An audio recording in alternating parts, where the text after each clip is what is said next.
Hello guys, આજ તો આપણે દાલ મખનીનો પ્રોગ્રામ હતો. તો મસ્ત ઘીમાં ડુંગળી ને ટમેટા, આદુ મરચાંની પેસ્ટ, લસણ બધું નાખીને સાતળી લીધું હતું. અહીંયા રાઈસ પણ મૂકી દીધા હતા. ઓલમોસ્ટ તો થઈ ગયા હતા, થોડાક એવા બાકી હતા. અને આ જો આપણે દાલ મખની માટે દાલ ને રાજમા પણ મસ્ત બફાઈ ગયા હતા. તો આપણે મસ્ત વઘાર કરી લીધો હતો. હવે દાલ મખની નાખીને એકદમ ઉકાળી લીધી. જો એકદમ સરસ થીક કેવી થઈ ગઈ છે ને. જો કોઈને ખાવાની ઈચ્છા થઈ ગઈ હોય તો એ લાવજો.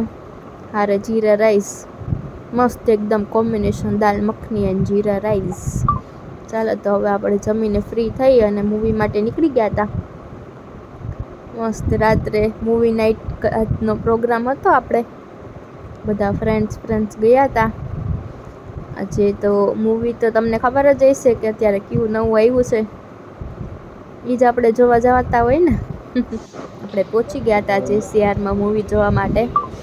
આ છે સ્મિતના ફ્રેન્ડ ને એમની વાઈફ અને એમના 2 સન. એ લોકો પણ અમારી જોડે આવ્યા હતા. હજી બીજા પણ હતા, 8-10 જણા હતા અમે. આઈસી પણ હતી. આ જો આ એનો સન છે.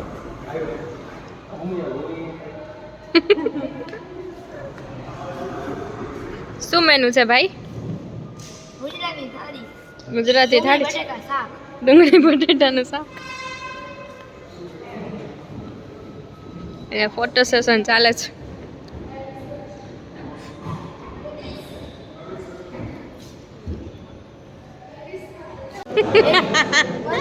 શું થયું?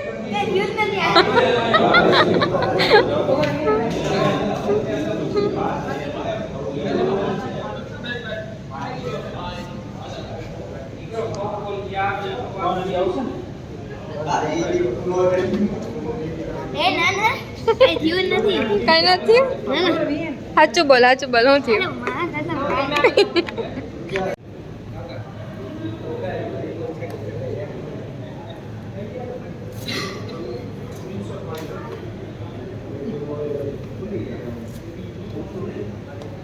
આપણે બધી પ્રોસેસ કરીને આવી ગયા હતા અંદર.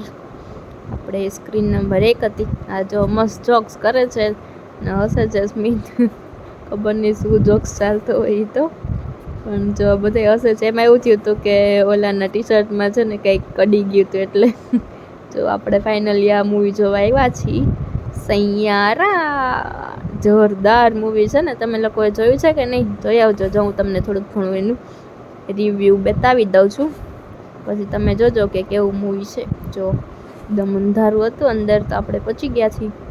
હજી ચાલુ થયું નહોતું. મૂવીનું નામ પણ આવી ગયું, સૈયારા. કમ્પ્લીટ થઈ ગયું છે ને બધાય બહાર આવી ગયા છે. બધાય કોમેન્ટ્સ કરતા હતા મૂવી ઉપર કે કેવું છે. અમુકને તો સાવ ના ગમ્યું. ચાલો તો આજનો વિડીયો જો તમને ગમ્યો હોય તો લાઇક, શેર અને સબસ્ક્રાઈબ કરવાને ભૂલતા નહીં. Thank you for watching guys.